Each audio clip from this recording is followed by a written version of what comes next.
Ok, mais elle était capable, là. Elle n'est pas facile à faire cette vidéo-là, mais je sais que t'es capable. Ok. Ça va être cool! Allô tout le monde, c'est Marielle, j'espère que vous allez bien. Comme vous voyez, présentement, je suis vraiment pas dans mon élément habituel, je suis dans ma chambre à moi.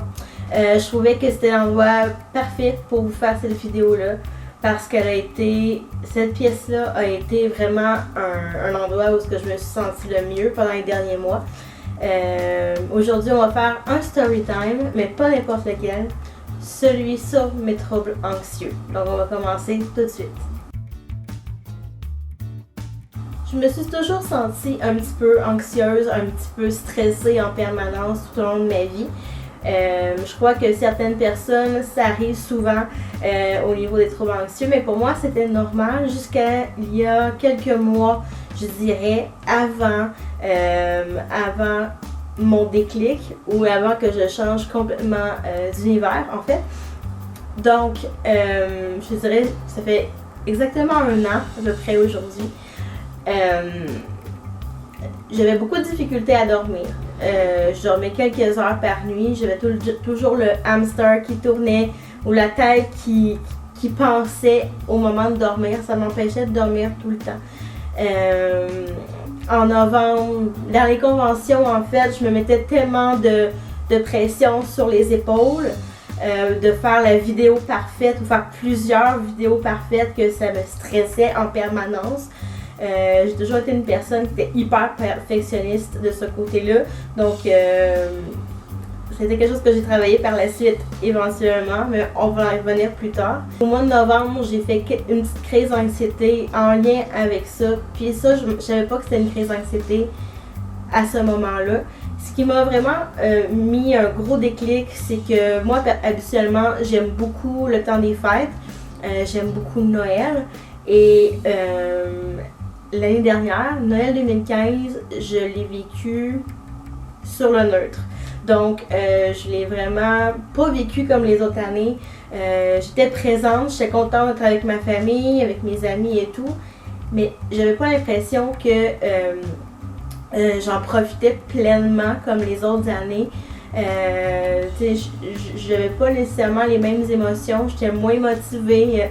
J'avais l'impression d'être fatiguée tout le temps. Mon corps était moins présent, il participait moins, je filais moins. Puis ça a été un gros déclic à ce moment-là, mais le vrai déclic est venu en janvier 2016. Ça s'est passé exactement le dimanche 17 janvier 2016, en me levant le matin. J'ai fait une belle crise d'anxiété. Et celle-là, je l'ai bien sentie. Je me suis levée avec des pensées négatives, avec le fait que je devais retourner au travail, puis les tâches étaient devenues lourdes au travail à ce moment-là. Et bref, je m'étais retrouvée à penser à ça, à penser à tout ce que j'avais à faire en plus du travail. Et puis, ce qui est arrivé, c'est que je me suis mis à trembler de partout. Je me suis mis à hyperventiler. Et je comprenais pas du tout ce qui se passait. Donc, j'hyperventilais de plus en plus parce que je paniquais énormément. Et je me suis mis à pleurer. Mais vraiment à pleurer pour aucune raison valable. Je me suis vraiment mis à pleurer parce que je paniquais. Je comprenais pas ce qui se passait. Et au point, en fait, que les hyperventilations m'ont créé des vomissements. Et ça est devenu physique à ce moment-là. Mon anxiété est devenue physique, c'était pas juste quelque chose que je vivais à l'intérieur, mais vraiment de façon extérieure. Ça a beaucoup inquiété Benoît, ça m'a énormément inquiété moi. Et c'est à ce moment précis que j'ai décidé que ça suffit. Je vais consulter, je vais voir un médecin et je vais prendre les moyens pour m'aider. Donc j'ai été chanceuse, j'ai réussi à voir un médecin le lendemain matin ou le lendemain en après-midi et tout près de chez moi, ce qui est vraiment cool parce que moi, mon médecin de famille est dans ma ville natale et je pouvais visiblement pas, j'avais pas l'énergie à ce moment-là pour descendre dans ma petite ville natale, prendre l'autobus et tout ça. Donc j'ai pu avoir un médecin tout près de chez moi, c'était vraiment un soulagement. Et quand j'ai vu ce médecin-là, qui est devenu mon médecin traitant, qui me suit depuis et qui est vraiment génial, et qui m'a demandé, en me voyant, oh, ça va pas toi, hein? Et que je me suis vraiment mise à pleurer à chaudes larmes devant lui, devant elle, parce que c'est une médecin. Et elle m'a carrément dit, ouais, ça va pas. Elle m'a posé plein de questions, elle m'a examiné au niveau physique aussi. Puis finalement, elle m'a dit, ben écoute, je t'arrête de travailler pour 2 semaines. Puis là, sur le coup, ça fait, oh mon Dieu, je travaille pas pendant 2 semaines. Qu'est-ce que mes collègues vont dire? Blabla. Ça a vraiment été vers ça. Puis elle dit, tu fais rien de tes journées, tu te reposes. Puis elle m'a donné aussi une médication d'urgence qu'elle appelait. Donc c'était un antidépresseur à ce moment-là, mais qui était à prendre seulement si j'avais des crises d'anxiété ou des débuts de crises d'anxiété pour les contrôler. Parce que j'étais incapable de contrôler mes crises d'anxiété à ce moment-là. Donc, elle m'a dit, compte le nombre de fois que tu vas en avoir besoin, puis on se revoit dans 2 semaines. La première semaine, je vous mens pas, j'ai passé la plupart de mes journées dans ce lit. Je dormais 14 heures par jour et c'est pas des blagues. Je me levais 2-3 heures et j'étais aussi brûlée, je me recouchais dans mon lit. C'en était affreux, là. J'avais vraiment, mon corps me disait non, t'as besoin de dormir, t'as besoin de te reposer. Et j'ai été à peu près 1 semaine à pas être capable de me lever beaucoup. Et j'ai fait plusieurs crises d'anxiété cette semaine-là, j'ai été capable de contrôler grâce à la médication qu'on m'avait donnée. Quand je suis revenue 2 semaines plus tard,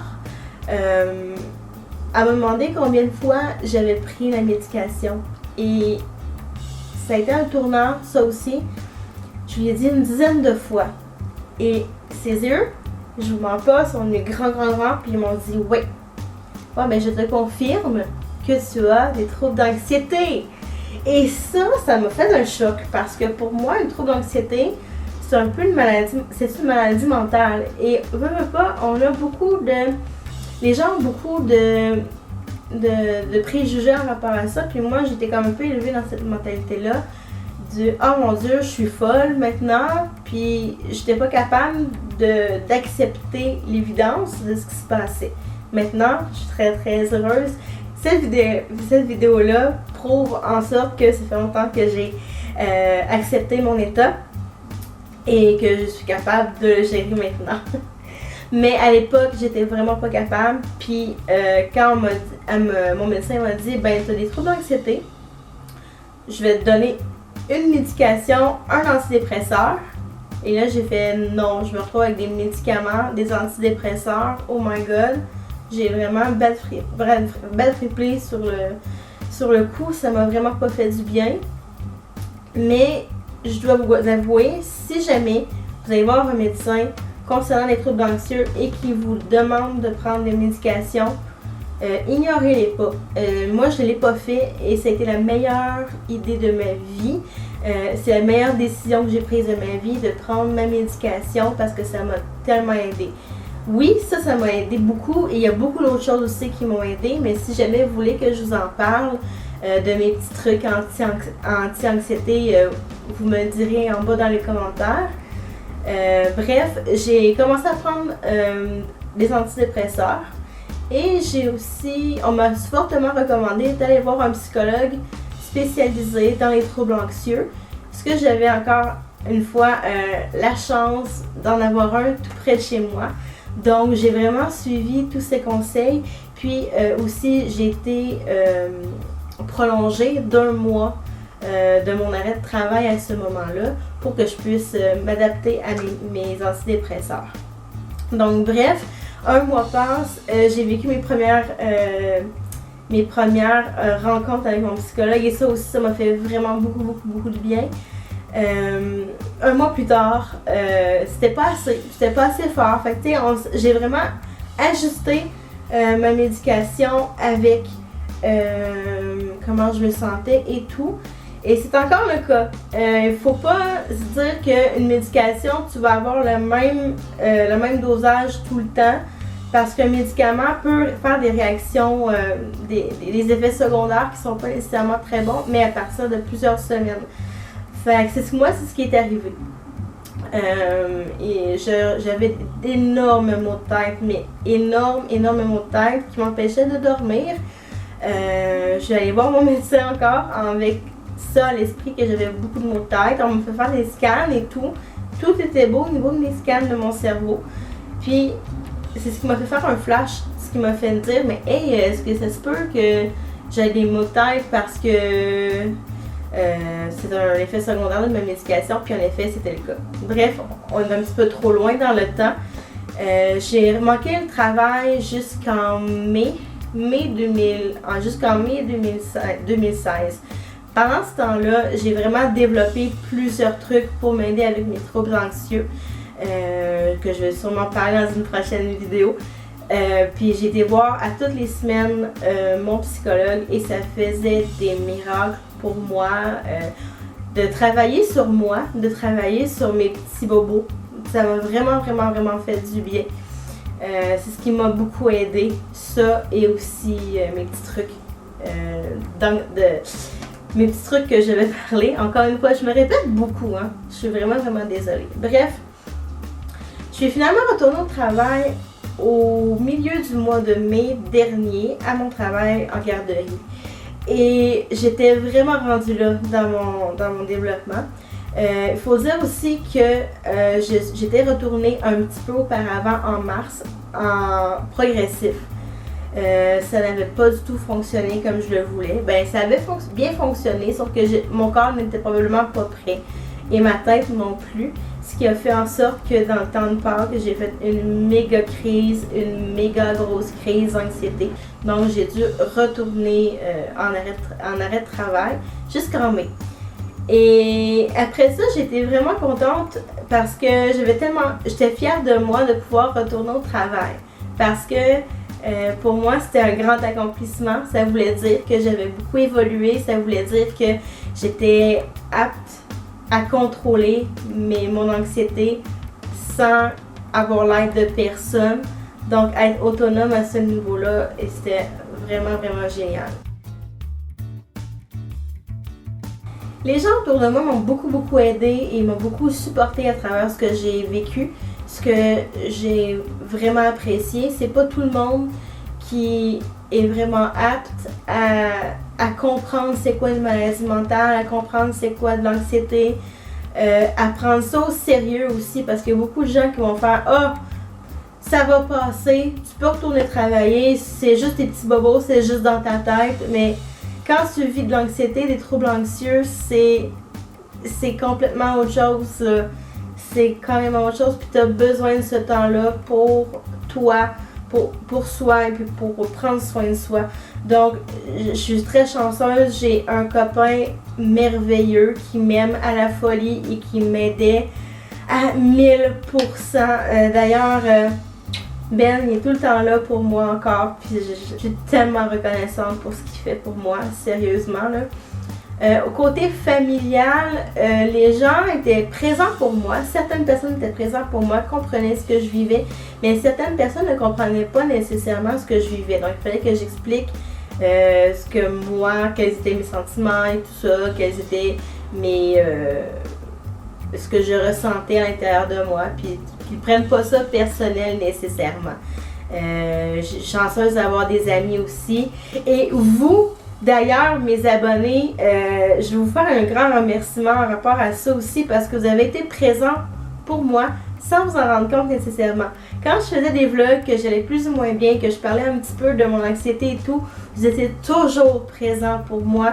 J'ai eu des super beaux commentaires.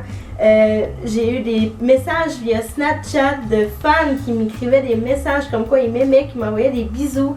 Vous savez pas à quel point que c'était rafraîchissant et que c'était du pur bonheur pour moi parce que je vivais souvent des mauvais moments, puis juste vous voir avec vos beaux commentaires, des encouragements, ça m'a tellement fait du bien, là.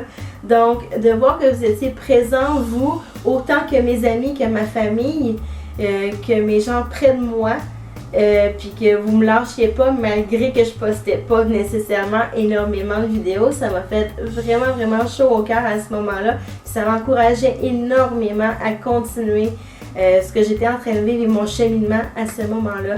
Donc merci énormément à vous. Comment ça va maintenant? Ça va beaucoup mieux qu'avant. Je suis présentement en transition pour ma médication actuelle qui est diminuée. Donc tant mieux parce que j'avais beaucoup de maux de tête grâce à ce médicament-là. Mais aussi en combinaison avec un autre médicament. Donc présentement ça va beaucoup mieux, j'ai beaucoup plus de motivation, je me sens plus de bonne humeur souvent. J'ai plus de projets en tête, ça va vraiment super bien.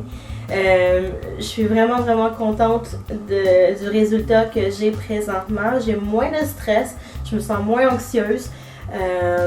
Mais c'est sûr que je vais toujours vivre avec les troubles anxieux parce que c'est pas comme une jambe cassée ou comme un nez brisé, là.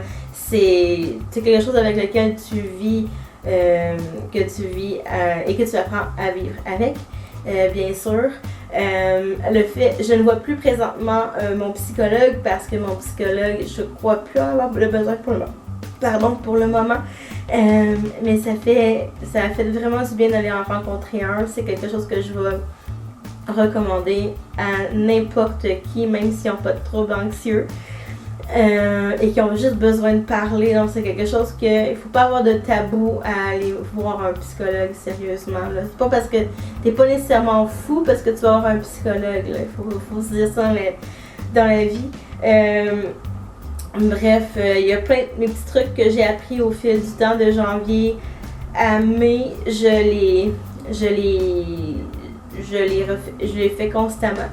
C'est quelque chose qui m'aide beaucoup, qui m'aide à me ressourcer énormément aussi. Donc, ça va beaucoup mieux. Je suis vraiment contente. J'ai plus de créativité présentement. Même si je travaille pas présentement parce que j'ai terminé mon contrat de travail à la fin du mois de juillet. Je vois pas rien de négatif dans ma vie présentement. Je trouve que je suis bien, je suis à ma place. Et puis, ça va vraiment bien. J'ai fait cette vidéo-là pas nécessairement juste dans le but de vous parler de ma vie et tout. J'avais juste envie de faire un petit témoignage à vous, mes abonnés, pour vous dire que les troubles anxieux, c'est quelque chose de beaucoup plus présent que les gens croient. Il y a 1 personne sur 5 au Québec qui le vivent. Donc, il y a beaucoup plus de gens autour de vous que vous le croyez. Puis, je crois que je le fais aussi parce que je veux éliminer les tabous qui sont reliés face aux troubles anxieux et aux maladies mentales. C'est pas parce que tu as une maladie mentale que tu vas nécessairement aller dans une aide psychiatrique à l'hôpital. Loin de là, il y a plein de solutions qui s'offrent à nous pour nous aider. C'est vraiment important de le savoir. Il ne faut jamais rester seul quand on vit avec des troubles anxieux. Puis j'ai remarqué également en faisant mes vlogs au cours des derniers mois qu'il y a beaucoup de gens parmi vous les abonnés qui vivaient ce type de troubles-là, de troubles anxieux. Et il ne faut surtout pas avoir honte de ça. C'est quelque chose de beaucoup plus commun, comme j'ai dit. Puis, comme vous voyez, j'ai réussi très bien à m'en sortir puis à vivre ma vie maintenant. C'est sûr que j'ai vécu un petit moment down dans ma vie, mais j'ai réussi à remonter la pente. Puis ça, c'est vraiment important de le savoir, qu'il ne faut pas rester au creux du baril. Il faut trouver des solutions pour s'aider, puis pour aller de mieux en mieux. Puis croyez-moi, ça va fonctionner. Donc voilà, c'est déjà tout pour cette vidéo. J'espère que vous avez aimé ce nouveau type de vidéo, ce story time là. Si jamais vous voulez voir d'autres vidéos story time, pas nécessairement aussi dramatiques et aussi sérieuses que celle-là, laissez-moi dans les commentaires en bas qu'est-ce que vous aimeriez voir comme sujet. Donc je vais prendre en note tous les sujets que vous m'offrez.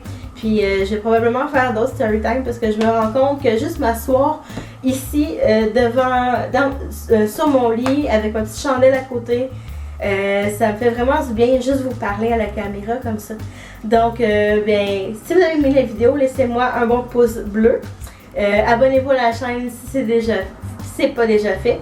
Et on se revoit super bientôt. Bye tout le monde!